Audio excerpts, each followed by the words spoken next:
Eh, mec, Ouais, qu'est-ce qu'il y a? bah, là, j'ai beau chercher là, j'ai pas trouvé. Qu'est-ce que tu cherchais? Bah, GPT-5 et je trouve pas là, ça fait depuis l'été que je cherche et j'ai retourné tous les meubles de ma maison. Mmh. On m'a dit qu'il était là, mais j'ai rien trouvé. Ouais, ouais, il y a de gros problèmes en ce moment chez OpenAI. Ah ouais? Par quoi commencer? Bah, je pense que déjà depuis le mois d'août, tu sais qu'il y a pas mal de départs, chez OpenAI. Il paraît, mais ça continue, non? C'est il y a des transferts, il y a un mercato plus ou moins constant, quoi, il y a aucune règle. C'est le Far West. Il y en a qui partent, il y en a qui Après le reviennent. dernier en date, c'est justement enfin après je sais pas si GPT-5 comprenait Sora, donc l'outil de génération de vidéos. Un des membres fondateurs clairement de Sora, je sais pas si on peut l'appeler ainsi, est parti pour rejoindre Google. C'est Ah, tombé la semaine dernière. Brooke, Tim Et Brooke. pour rejoindre Google DeepMind, très exactement, et pour travailler sur la même technologie, mais en faveur de Google. Et c'est signé avec ça encore, on se dirait: «Bon, bah, c'est pas grave, OpenAI, il y a de la ressource». Sauf que beaucoup de grosses têtes chez OpenAI, parmi les membres fondateurs de la boîte, sont partis chez la concurrence. Soit chez Meta, soit chez Google, soit pour leur propre business, heu, direct quoi, tout simplement, développer leur propre outil.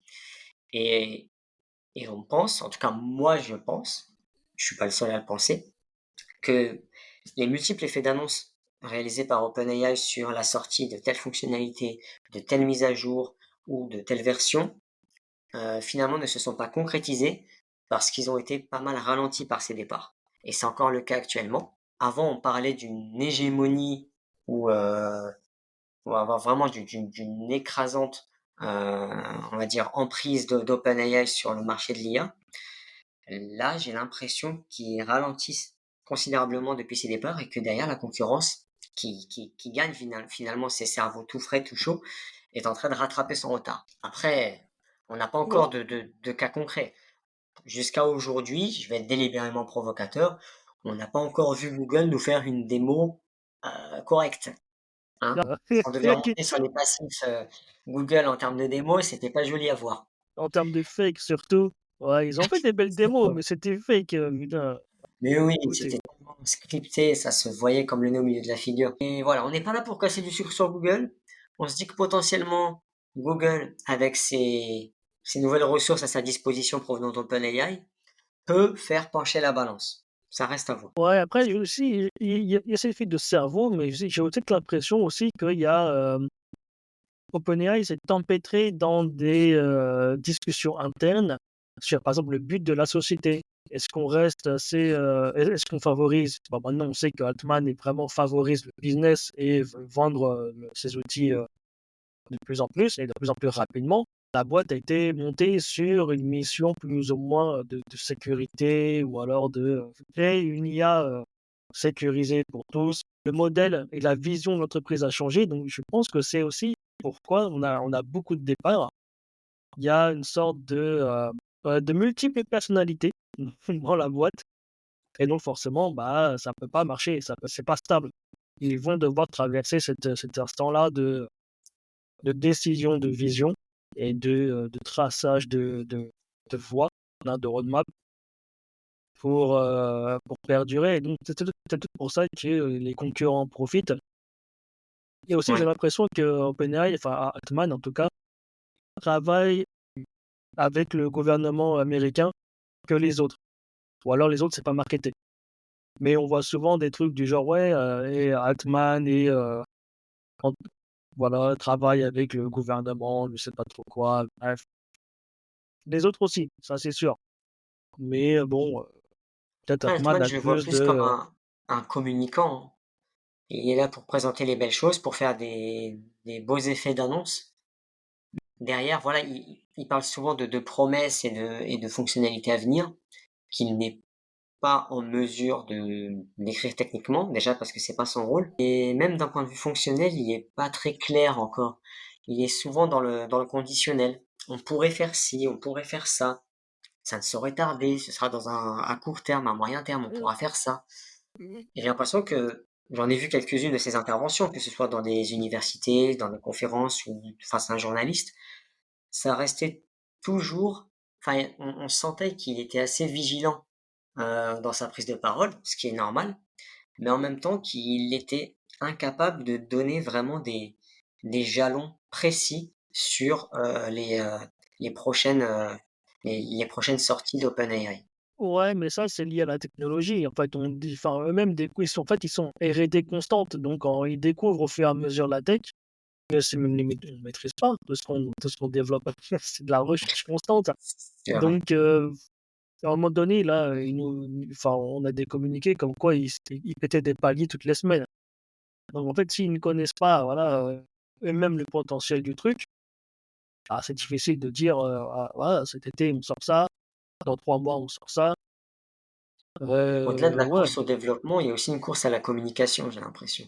Quand bien même on n'a pas fini ou peaufiner une fonctionnalité, on va malgré tout communiquer dessus et communiquer notamment sur une version bêta, juste pour mettre un peu plus la pression à la concurrence et montrer, voilà, qu'on se met en avant, qu'on a une position de leader à maintenir et qu'on doit entretenir cette position-là.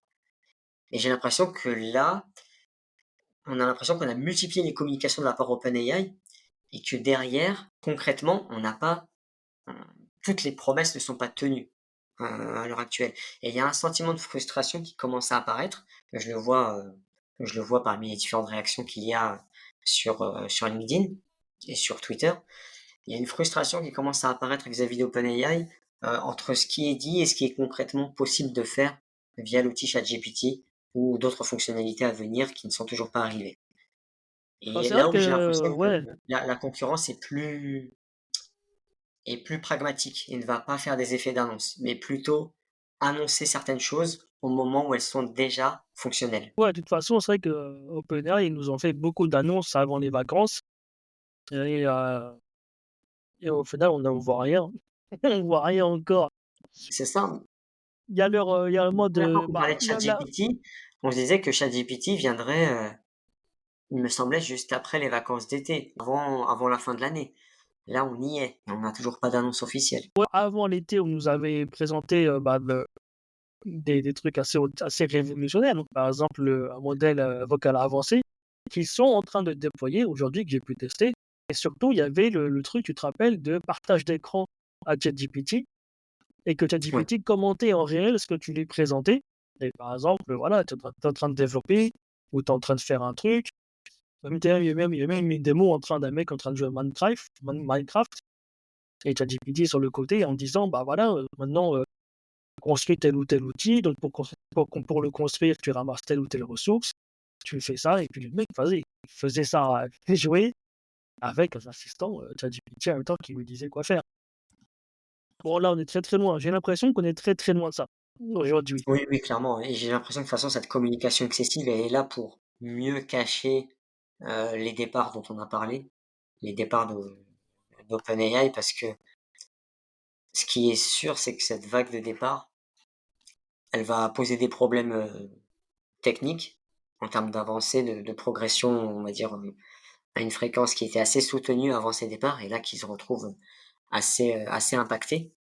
Parce que on a eu vraiment des leaders qui sont partis, hein. On a eu la CTO qui est partie, on a eu des directeurs de recherche aussi qui sont partis, et du coup, on se retrouve avec des pertes de leaders dans la société d'OpenAI et qui forcément pardon, va affecter, la capacité d'OpenAI à se maintenir en tant que leader et à maintenir son avantage concurrentiel. Honnêtement, est-ce que ça te fait penser à Apple un petit peu à l'époque de Jobs? Dans le sens où tu avais un leader qui n'était pas forcément technique, mais qui était très fort en communication. Alors Antoine, il est pas très fort en communication. Non, c'est ce que j'allais dire, oui, non, Ouais. non, ça n'a non, Par contre là, Il y a Jobs et il y a Altman. Tu vois ce que je veux ouais, dire? ouais. Non, par Donc contre, voilà, il est là pour, les effets d'annonce comme tu as dit. Par contre, ouais, en présentation, c'est pas ça. Mais, voilà, il est là en mode tête d'affiche pour vendre sa boîte. Bon, après, c'est lui qui lead le truc, même si, techniquement, c'est pas le meilleur. Et bah, à cause de ça, tu as des têtes qui partent aussi au fur et à mesure. Et quoi qu'il arrive, c'est lui qui décide. Il s'est fait tège aussi, il s'est fait tège, il est revenu. c'est sûr. Ouais, il y a un petit parallèle, il y a un petit parallèle. Après, faut voir où ça va mener, mais Après, il a la chance d'avoir Microsoft derrière lui. Clairement, je Heu, pense que la société OpenAI, avec tous ses départs, n'aurait peut-être pas tenu le coup s'il n'y avait pas Microsoft, qui poussait en termes d'investissement et de ressources. ouais, peut-être.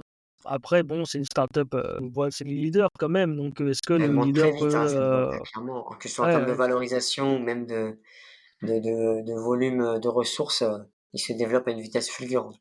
et donc c'est vrai que, bah, depuis ces derniers mois, peut-être par rapport à ça, il y a un modèle en fait qui, bah, tu un outil qui très peu parle, j'ai l'impression, qui prend pas beaucoup de place dans la voie publique, mais c'est, l'outil Claude de voilà, j'y arrive toujours pas, j'ai du mal Anthropique? avec de Anthropic, voilà. Bon qui, depuis plusieurs mois apparemment, qui a dépassé, GPT, GPT-4 en termes de raisonnement, heu, en termes de rédaction. Alors à mon sens, c'est assez équivalent, mais c'est vrai qu'apparemment si tu es un fort utilisateur, Claude a dépassé, GPT Mmh. et de plus, il y a Claude qui a une fonctionnalité GPT, n'a pas. L'interpréteur de code. Ça veut dire qu'en fait, c'est très, très facile de créer une application, une web app avec Claude. C'est très puissant. Tu lui Tu fais, m'avais pas montré une démo en vidéo? ouais, vous m'avez fait, Ah, c'est je te dingue. je suis en train de développer une application, bon, Ah, bah, parce tu me caches des choses. que Tu vas créer une formation automatisée. voilà, c'est ça. Mais c'est un truc, effectivement, donc tu peux coder assez précisément. Alors bon, là, c'est pas du 100 comme d'habitude avec l'IA générative. Mais ce qui est très fort aussi, c'est que tu vois le résultat de ce que tu codes directement dans l'interface, de Claude. C'est-à-dire que tu as pas besoin de prendre ton code, de le mettre dans un IDE ou quelque part dans un environnement pour voir et peut-être pour bidouiller. Non, non, tu vois, ton écran se split en 2. Tu as ta fenêtre de chat et de développement et à droite, tu as, bah, le résultat de ton code qui est à gauche. Mais c'est une dinguerie ça. Et tu vois, Mmh. c'est dingue que tu me dis ça parce que je trouve ça hyper impressionnant et pourtant, j'ai l'impression que Claude ne fait pas d'efforts en termes de communication. Non, c'est pas ouf et non, non, non, ils font pas, j'ai pas l'impression qu'il y a de gros trucs C'est dommage, et hein, parce que dans ouais, c'est pas à toi que je vais l'apprendre, mais c'est pas tant la compétence ou la performance technique qui compte, si derrière c'est pas marketé comme il faut, ce sera perdu dans la masse, quoi. ouais, peut-être ils attendent d'avoir une killer feature vraiment qui fasse pencher le game parce qu'au final ça, c'est pas utile pour monsieur tout le monde ou madame tout le monde. Désolé, c'est pas utile, voilà, Oui, pour, eux. Moi, ça m'a impressionné parce que ça me permet de et des idées d'application, ça me permet de de virer développer des plus vite. développeurs, J'en ai pas à virer, je suis déçu, est-ce que j'embauche pour ça exact pouvoir le virer derrière? Mais, juste pour rigoler, pour tu l'expérience. vois? C'est un test, c'est un test. Pas de période d'essai.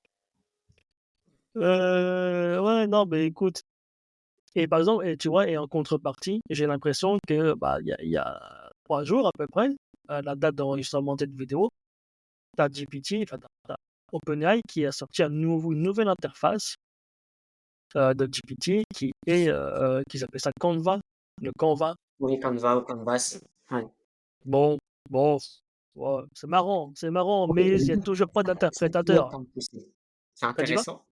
Ouais. Non, pardon, désolé de t'avoir coupé, je trouvais ça pas exceptionnel comme avancée, c'était intéressant. J'ai pas eu l'occasion de tester, j'ai regardé quelques démos et j'ai fait oui, pourquoi pas. Peut-être parce que nous on l'utilise pas en fait. Bah, en gros, pour ceux qui ont Ouais. pas vu le truc, c'est qu'en gros, ils ont entraîné, ChatGPT à faire apparaître une nouvelle interface en fonction de ce que tu es en train de créer.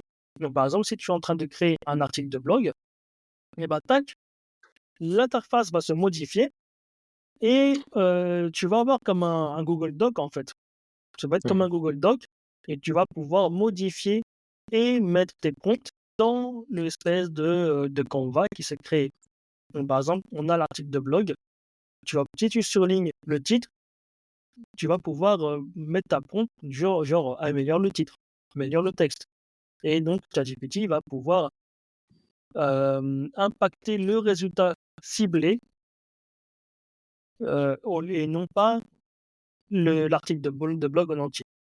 Donc plutôt que de revenir, sur, le format ou la structure de certaines phrases directement dans la conversation, on a une interface qui nous permet Ouais, d'améliorer l'expérience utilisateur. testé, donc c'est un peu comme sur Midjourney ou alors sur DALL-E, sur ChatGPT en fait, où tu peux appeler DALL-E, où tu peux créer des images. Donc une fois que tu as une image générée, tu as la possibilité d'éditer. Donc par exemple, si tu créé une personne avec le coup classique avec l'IA, cette personne a 6 doigts sur une main au lieu de 5, tu peux très bien cibler, sélectionner la main et dire, «Non, Mmh. ouais, je veux ce que 5 doigts» et tac, l'image uniquement ciblée, donc la main que tu as sélectionnée va se modifier et non pas toute l'image.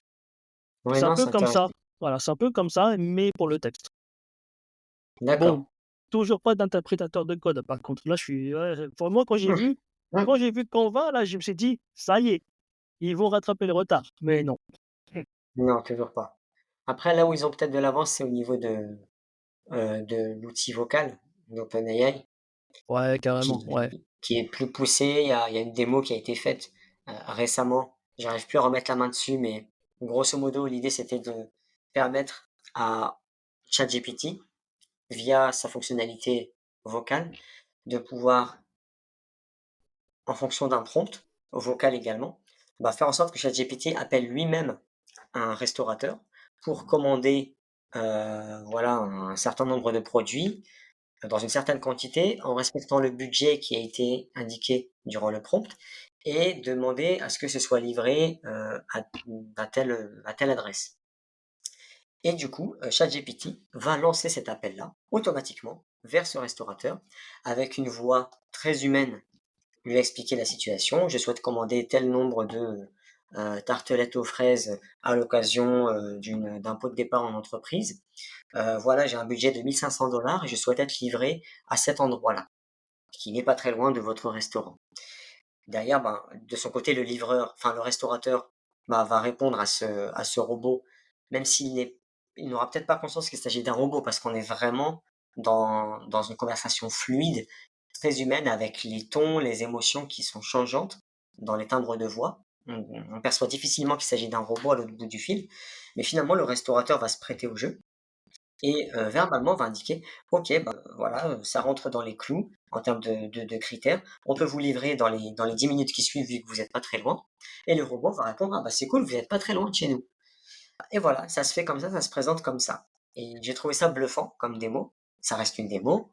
Je sais pas s'ils l'ont bien scripté, mais ça reste extrêmement bluffant. Le fait de confier à un agent IA, parce qu'il s'agit d'un agent IA, la ChatGPT a été transformé en agent IA, de pouvoir confier certaines tâches à des agents IA en lui fournissant les informations nécessaires et qu'il réalise ces tâches-là de manière euh, enfin, efficace et rapide, bah, clairement, l'idée principale de ces outils-là, leur objectif principal qui est de faire gagner du temps, bah, c'est un objectif rempli dans ces circonstances-là et qui va potentiellement, si elle est déployée et utilisée par, par les principaux acteurs dans ce besoin, va clairement faire pencher la balance et remettre OpenAI sur le devant de la scène.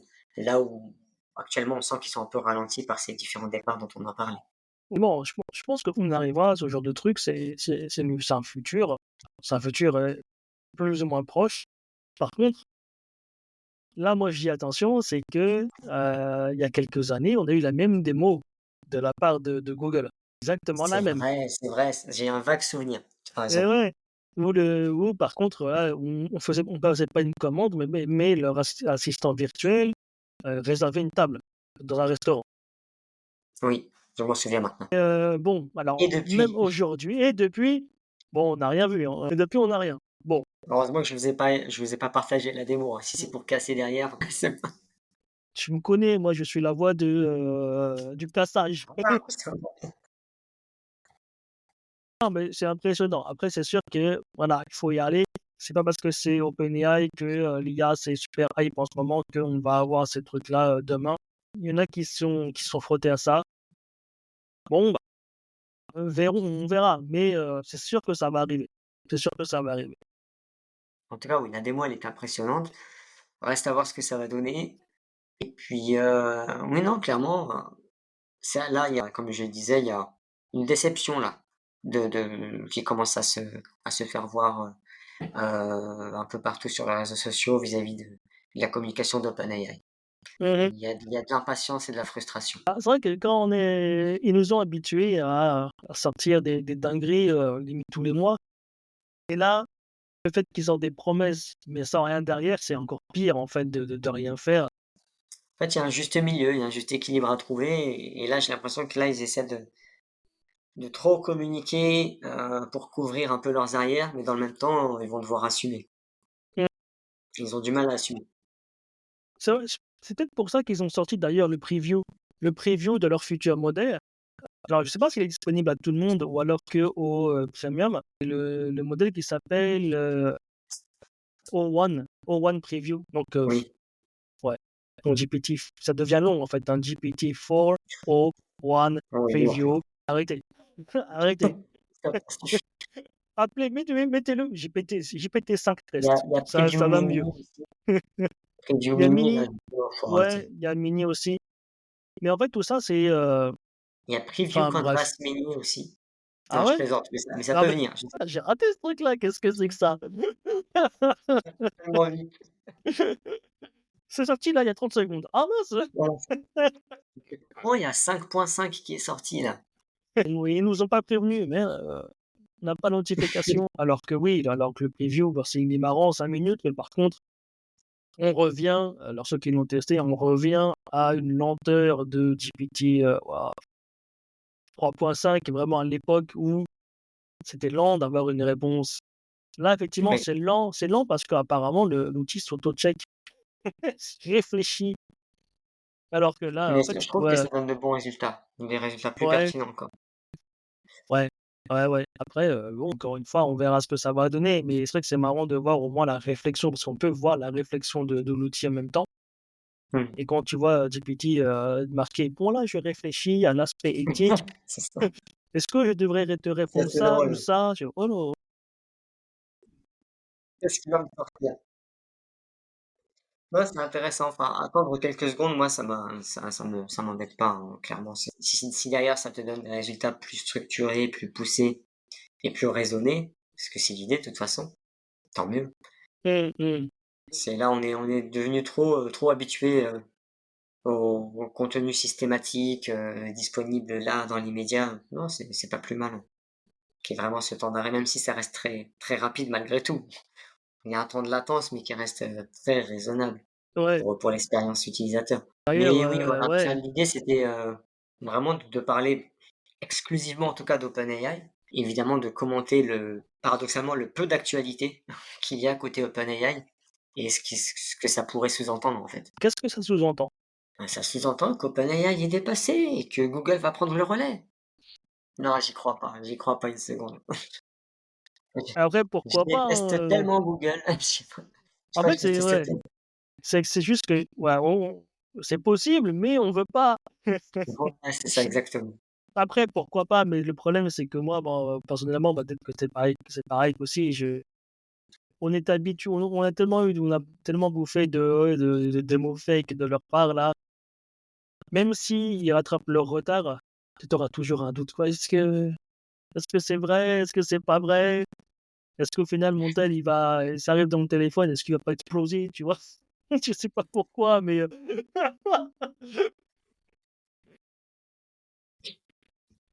bon, en termes, sinon, on commentera je pense le prochain épisode peut-être les avancées silencieuses de Meta. Eux qui sortent des prototypes de Oui, trop hardware. silencieux. Ah Eux, ils mais sont comme Claude. ouais, mais ils ont Heu, lâché le prototype, mais apparemment ça défonce. Le prototype de leurs lunettes, de réalité mixte. Ça, ouais, je trouve déjà Heu, niveau design, je trouve ça très moche. non, non, attends, toi tu parles des Snap, non? Des Snapchat? Non, Parce mais qu'en même les fait lunettes Meta sont moches. ah ouais? Oh ah oui, mais c'est Bah, un elles prototype. sont Oui, mais ils énormes. le vendent. Ouais, mais ils le vendent attends, attends, énorme. Ouais, ouais, ouais, bah, ils sont plus petits que toutes les autres, sur le marché déjà, Oui, ça. alors que c'est qu'un prototype.